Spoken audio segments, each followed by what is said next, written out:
स्वागत है आपका पीटीसी न्यूज में। मैं सुमन कश्यप आपके साथ हाजिर आपके सामने हरियाणा की तमाम बड़ी खबरों को लेकर। बुलेटिन की शुरुआत करेंगे, लेकिन पहले नजर डालते हैं हेडलाइंस पर। मुख्यमंत्री के आदेश पर प्रदेश भर में समाधान शिविर शुरू। सुबह 9 से 11 बजे तक 1 महीने तक चलेगा शिविर। प्रॉपर्टी आईडी से संबंधित त्रुटियों का होगा समाधान। राज्य मंत्री राजेश नागर ने विकास कार्यों को लेकर की समीक्षा बैठक। राज्य मंत्री ने अधिकारियों को लगाई फटकार। अधिकारियों पर विजिलेंस जांच करने के दिए आदेश। पराली जलाने को लेकर सरकार हुई सख्त। किसानों का सरकार के खिलाफ उठा गुस्सा। फतेहाबाद में पराली जलाने के 40 नए मामले आए सामने।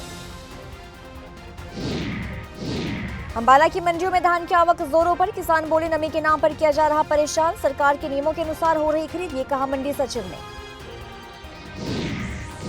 सीएम के आदेश पर अंबाला में समाधान शिविर आयोजित। समाधान शिविर से नाखुश दिखे आमजन। कहा सालों पुरानी समस्याओं का नहीं हुआ समाधान।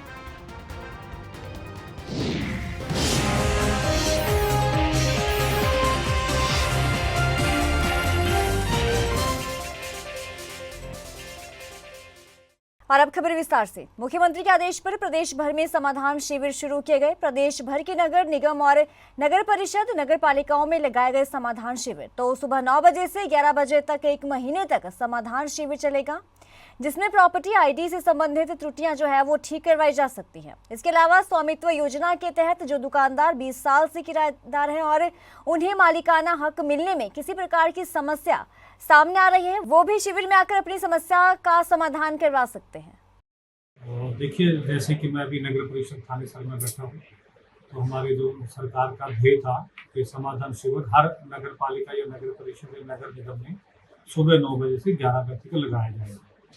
तो अगर मैं कुरुक्षेत्र जिले की बात करूँ तो नगर परिषद थानेसर में भी आज ये समाधान शिविर लगाया गया है 9 बजे से 11 बजे के बीच में। उसके बाद हमारी जो 4 नगर पालिकाएँ हैं, शाहबाद, पेहवा, लाडवा, इस्माइलाबाद, वहाँ पर भी ये नगर पब्लिक के लिए समाधान शिविर लगाए गए। तो सुबह से जैसे ही लोग आ रहे हैं, हमको संबंधित हमारी जो टीम है ज़्यादातर हाउस टैक्स के बारे में आ रहे हैं, तो हाउस टैक्स में उनको लक्ष्य दिखा रहे हैं, उनकी जो समस्याएं हैं उनका समाधान भी कर रहे हैं। तो देखिए, नवनियुक्त हरियाणा के मंत्री प्रदेश में लगातार एक्शन मोड में दिखाई दे रहे हैं, जिसके चलते फरीदाबाद में खाद्य नागरिक आपूर्ति और उपभोक्ता मामले और मुद्रण और स्टेशनरी विभाग के स्वतंत्र प्रभारी मंत्री राजेश नागर ने लघु सचिवालय के बैठक कक्ष में जिला में चल रहे विकास कार्यों को लेकर समीक्षा बैठक की। अधिकारियों को विकास कार्यों में देरी को लेकर आड़े हाथों लिए और विकास कार्यों में ढील बरतने वाले संबंधित अधिकारियों पर विजिलेंस जांच बिठाने के आदेश भी दिए। वो कुछ काम थे हमारे पीडब्ल्यूडी रोड्स के, पब्लिक हेल्थ डिपार्टमेंट के, नगर निगम के, उनके लिए एक आज मीटिंग बुलाई है और जो भी बातें हुई है हमने को डेडलाइन दी है और अभी कॉन्ट्रैक्टर भी बुला रखे हैं जो कॉन्ट्रैक्टर काम कर रहे हैं, तो उसके बाद जो भी कार्रवाई होगी करेंगे। दबाव की राजनीति की बात कही जा रही थी, दबाव की राजनीति में विकास कार्य नहीं हो पाए सर। ये खुद ही कह रहे हैं जी दबाव है हम पे। देखो, कई जो हमारी सड़कें हैं, पीडब्ल्यूडी की रोड है, उनमें देरी हुई है, तो देरी हुई है तो उनकी इंक्वायरी होनी चाहिए। तो उनको जो भी कसूरवार है, चाहे ठेकेदार है या कोई अधिकारी है या कोई और है, उसकी सफाई मतलब उसकी आनी चाहिए, सच्चाई क्या है, क्यों क्या कारण रहे, क्यों डिले हुई। एनक्रोचमेंट को लेकर बड़ा मैसेज दिया है कि किसी का भी हो तो थोड़ा जाए, दबाव ना माना जाए। एनक्रोचमेंट, देखो ये सड़कें हैं, ये हमारे लोगों के चलने के लिए बनाई गई है। अगर हम उसमें कोई एनक्रोचमेंट करते हैं, लोग गाड़ी खड़ी कर जाते हैं सड़क पर, तो सामान लेने जाते हैं तो जाम लग जाता है, तो जाम नहीं लगना चाहिए। तो हम ये चाहते हैं कि भाई कोई भी एनक्रोचमेंट करता है सड़कों पे तो एनक्रोचमेंट हटनी चाहिए।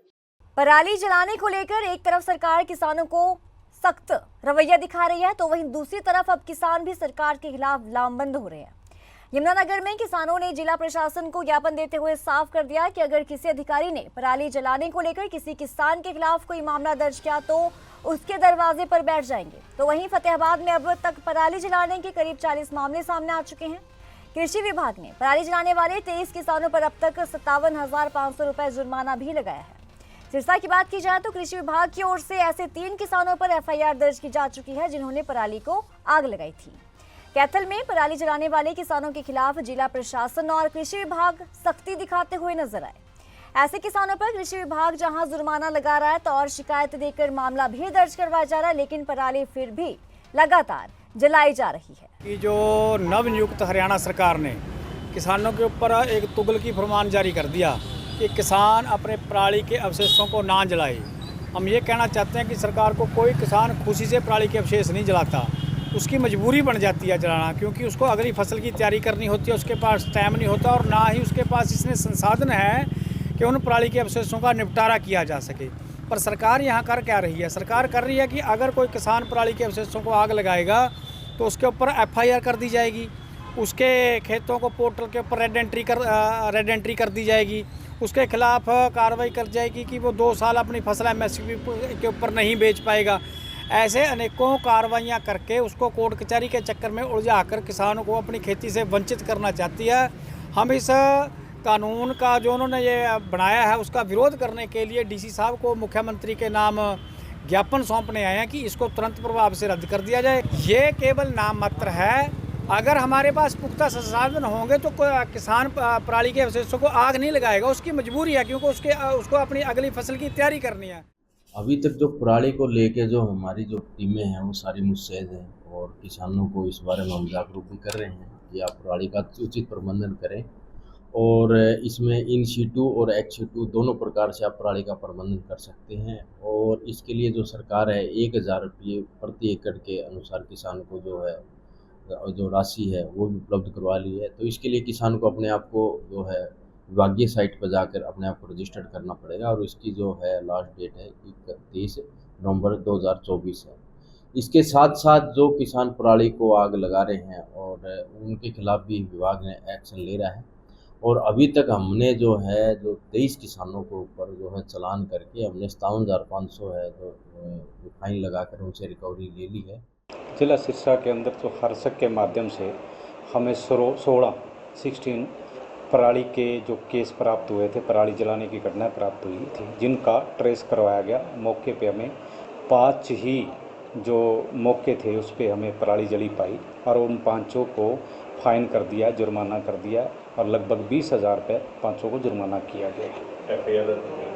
इसके अतिरिक्त एक नए जलीला कलां में हमें सूचना मिली थी जिस पे पुलिस कार्रवाई करते हुए हमने 3 किसानों के खिलाफ FIR भी दर्ज करवाई है और इसके अतिरिक्त उनकी जो red entry record, revenue record के अंदर रेड एंट्री की गई है, वो 2 साल तक अपनी MSP पे फसल नहीं बेच पाएंगे, चाहे वो रबी की है चाहे खरीफ की है। हरियाणा रोडवेज यमुनानगर की बस सुबह सवारियों को लेकर अंबाला की तरफ रवाना हुई थी कि बस गाधौला टोल पर जाते ही डिवाइडर से टकरा गई और ये हादसा जो है यहाँ पर पेश आया। हादसे के दौरान बस की रफ्तार लगभग 60 के करीब बताई जा रही है, लेकिन जिस जगह हादसा हुआ वहां पर गाड़ी को धीरे से निकालना होता है, तो ये हादसा इतना जबरदस्त था कि बस के अंदर तक्के पर खच्चे उड़ गए। बस में करीब 40 से ज्यादा सवारियां बैठी हुई थी, जिनमें से 2 दर्जन के करीब सवारियों को गंभीर चोट आई है। हादसे की सूचना मिलते ही यमुनानगर से एम्बुलेंस को भी टोल पर रवाना कर दिया गया, तो वहीं छापर पुलिस भी मौके पर पहुंची और आनन फानन में खून से लथपथ सवारियों को एम्बुलेंस में डालकर उन्हें सिविल अस्पताल भिजवाया गया। 40-50 की स्पीड में बस थी जी, तो एकदम उन्हें कट मारा जी, तो कट मारने की वजह से वो डिवाइडर में टच होगी जी, टच होने की वजह से सारी बस को चोट लगी जी। कितने बस में सवारियां थी? 35-40 सवारियां थी। चोटें कितनी को लगी होगी? चोटें सबको लगी है जी, A to Z जितनी भी सवारी थी। अचानक चालक कहाँ है इसका? चालक भाग गया जी। पता नहीं अचानक से कह रहे गाड़ी के ब्रेक फेल हो गए और डिवाइडर में बचाया उसने, ड्राइवर ने पता नहीं क्या, मेरे को नहीं पता, टिकटें काट रहा था जी, मेरे को तो समझ ही नहीं आया क्या हुआ क्या नहीं। मेरे भी अंदर होठ पे चोट लगी है और एक गुड्डे पे गुड्डा नहीं सीधा हो रहा है टांग। कहाँ से कहाँ जा रही थी बस? अम्बाला नहीं, यमुनानगर से अम्बाला कैंट जा रही थी। कितनी सवारी हो गई इसमें? उसमें होगी 40-45 सवारी होगी। अंबाला की मंडियों में धान की आवक आजकल जोरों पर चल रही है। हर मंडी में लाखों क्विंटल धान मंडी पहुंच रहा है। अंबाला की बुहावा अनाज मंडी में 3 लाख से ज्यादा की आवक हो चुकी है, जिसमें से 2,70,000 की खरीद भी की जा चुकी है, जिसमें से 1,80,000 का उठान भी हो चुका है। लेकिन उसके बावजूद भी किसानों का ये कहना है कि नमी के नाम पर उनको परेशान किया जा रहा है, जबकि मंडी सचिव का ये कहना है कि जो सरकार के नियम बनाए गए हैं उसी हिसाब से खरीद की जा रही है। फिलहाल पहले तो कम है परेशानी, पहले ज़्यादा परेशानी थी। पहले मॉइस्चर ज़्यादा होने की वजह से पूरा से कई दिन लगाने पड़ रहे थे, और अब तो ठीक है। अब मौसम भी साफ़ होने की वजह से मॉइस्चर कम ही है। पर यह है कि देखो है तो परेशानी तो है ही है, जिम्मेदारों को ये यहाँ घेरने की व्यवस्था नहीं कोई बन रही है मंडी में। कितना मॉइस्चर मांग रहे हो और कितना आ रहा? मॉइस्चर मैक्सिमम 17 तक ले रहे हैं। हाँ, उससे 14-15 जो भी है उससे तो तुल रही हैं साथ की साथ डेयरियाँ। नुकसान हो रहा है किसान को? किसान को तो नुकसान ही है, क्योंकि यहाँ जो ये सड़कों में स्थिति कर दी, ऊपर से गाड़ियाँ जा रही हैं। अब तक अनाज मंडी बालाकंट में 3,03,000 क्विंटल की आवक हो चुकी है, जिसमें से 2,70,000 क्विंटल की खरीद की जा चुकी है और 1,80,000 क्विंटल का उत्थान हो चुका है, यानी 66% लिफ्ट हो चुका है। किस तरह से चल रही है मंडी का सिस्टम, जो किसान करके दिन मंडी में जाते हैं? नहीं, अब उत्थान में तेजी आई है पिछले कम से कम 5-6 दिनों से, तो किसानों को अब काफ़ी रिलीफ मिला है, राहत मिली है और ये आगे और तेजी आएगी। तो मैं कह सकता हूँ कि दिन में प्रतिदिन लगभग 20,000 कुंटल के आसपास जो है माल यहाँ से उठ रहा है, तो 66% लिफ्टिंग हो चुकी है। तो उम्मीद करते हैं कि इसी हफ्ते में आपको जो मंडी है खाली निगरानी शुरू हो जाएगी। कहते हैं कि डॉक्टर भगवान का रूप होता है। ये बात पीजीआई रोहतक के हृदय शल्य चिकित्सा विभाग में सही साबित होती दिखाई दी, जहां चिकित्सकों ने मौत के मुंह में जा चुके मरीज को नया जीवन दान देने का कार्य किया। पीजीआई में मरीज के हृदय से चाकू निकालकर उसकी जान बचाई गई। मरीज के परिजनों ने हृदय शल्य चिकित्सा विभाग के डॉक्टर SS लोहचब और डॉक्टर संदीप की टीम का तहे दिल से धन्यवाद व्यक्त करते हुए ये कहा कि उन्होंने मौत के मुंह में जा चुके एक मरीज की जान बचाकर बहुत ही नेक काम किया है। इस केस के बारे में विस्तार से जानकारी देते हुए हृदय शल्य चिकित्सा विभाग अध्यक्ष डॉक्टर संदीप सिंह ने क्या कुछ कहा, चलिए आपको सुनाते हैं। ये पेशेंट हमारे पास इसके जो है छाती के अंदर चाकू लगा हुआ था और जो चाकू का जो वो अपने आप स्टक हो गया था अंदर छाती के अंदर, और हमने फिर जैसे इन्वेस्टिगेशन कराए एक्सरे वगैरह, तो उसमें पाया कि ये फेफड़े के थ्रू होते हुए और ये दिल में भी घुसा हुआ था, दिल के चैम्बर होता है ना जो राइट एट्रियम होता है उसमें घुसा हुआ था। तो कितना क्रिटिकल था? इसको ब्लीडिंग हो रही थी और इसको बहुत ज़्यादा पेन था, और इस तरह के जो मरीज होते हैं जब हार्ट के अंदर सीधा पंक्चर हो जाता है शार्प ऑब्जेक्ट से, चाकू वगैरह से, तो जनरली ये पेशेंट जिंदा नहीं पहुंचने पाते हॉस्पिटल में। और ये एक तरह से लक्की था कि इसको वो सब जो चाकू उसके हार्ट के अंदर था और उसको किसी ने निकाला नहीं तो निकाल देता कोई तो वहीं बहुत ज़्यादा ब्लीडिंग हो जाती इसमें, और वो अपनी जगह पे था वो चाकू, और नहीं निकालने की वजह से ये बहुत ज़्यादा उस तरह क्रिटिकल नहीं होने पाया उस टाइम और जिंदा हॉस्पिटल में आया। नगर निगम में सभी अधिकारी रोजाना सुबह 9 बजे से लेकर 11 बजे तक समाधान शिविर लगाकर आमजन की समस्याओं का समाधान करेंगे। ये आदेश हरियाणा प्रदेश के मुख्यमंत्री नायब सिंह सैनी ने हाल ही में जारी किए हैं। सीएम के आदेशों के बाद आज अंबाला शहर नगर निगम में समाधान शिविर का आयोजन किया गया, लेकिन आमजन की माने तो ये समाधान कम टाल मटोल शिविर ज्यादा लग रहा था, क्योंकि यहाँ उनकी सालों पुरानी समस्याओं का कोई भी हल नहीं हुआ। समाधान मुझे नहीं नजर आता यहाँ पे समाधान शिविर, ये टालम टोल शिविर नजर आता है, समाधान शिविर नहीं है। मैं पिछले साल 1.5 साल से डेली यहाँ आ रहा हूँ म्यूनसिपलिटी में, PNB से रिटायर हूँ मैं, इसलिए आप बताओ रिटायर ना हो आदमी तो शायद आ भी ना पाए। क्या शिकायत है आप? मेरे खसरा नंबर ऐड होने प्रॉपर्टी के, जिस वजह से मैं ऊपर नहीं बना पा रहा, साइट प्लान सबमिट नहीं होती उतनी देर, और ये बोलते ही इस डिपार्टमेंट में जाओ इसमें जाओ, टालते ही जा रहे पिछले साल 1.5 साल से। और 3-4 बार मैं पहले तेतरवाल मैडम थी उनसे मिला, अब जो साहब है उनसे ही मिला, मेयर मैडम से ही मिला था, अब बोलते हैं हाउस में पास होना है। पिछले 1.5 साल से हाउस ही नहीं चला। मैं ये पूछना चाहता हूँ, मैं आज पहली बार शिकायत लेकर नहीं आया, मैं पिछले 2-3 साल से आ रहा हूँ। मेरे मकान पे डेवलपमेंट चार्जेस पोर्टल पे शो हो रहे हैं जो कि ऑलरेडी पेड हैं, जिसका मैं प्रूफ भी दे चुका हूँ। मैंने 2023 में शिविर में भी दी, ऑनलाइन भी अप्लाई किया, जुलाई 24 में भी समाधान शिविर DC ऑफिस में एप्लीकेशन दी, विद मेरे से इंडेमनिटी बॉन्ड भी ले लिया, सारे प्रूफ ले लिए, मगर वो डेवलपमेंट चार्जेस हटाने में नहीं आ रहे। आज के शिविर में कुछ समाधान हुआ? आज के शिविर में जिस अधिकारी ने करना है वो शिविर में अधिकारी ही मौजूद नहीं है। मुझे आश्वासन दिया गया है कि ये आपको शाम तक बता देंगे, मगर मुझे जब तक अधिकारी से बात नहीं होती, कुछ होता नहीं, तो मेरे को इसका कोई संभावना नज़र नहीं आ। कांग्रेस सांसद कुमारी शैलजा ने नवगठित हरियाणा सरकार को शुभकामनाएं दी और कहा कि लोग चाहते हैं कि काम हो और देश आगे बढ़े।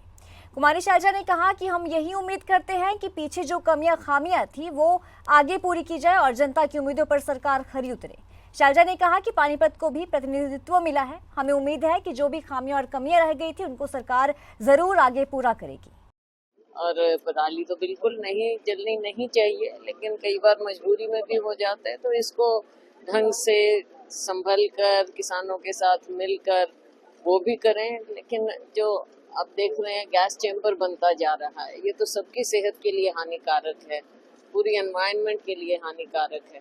तो इसको एक बहुत बड़े नजरिए से पॉलिसी के रूप में देखना चाहिए। इस बुलेटिन में इतना ही। पल पल के अपडेट के लिए आप बने रहिए पीटीसी न्यूज के साथ।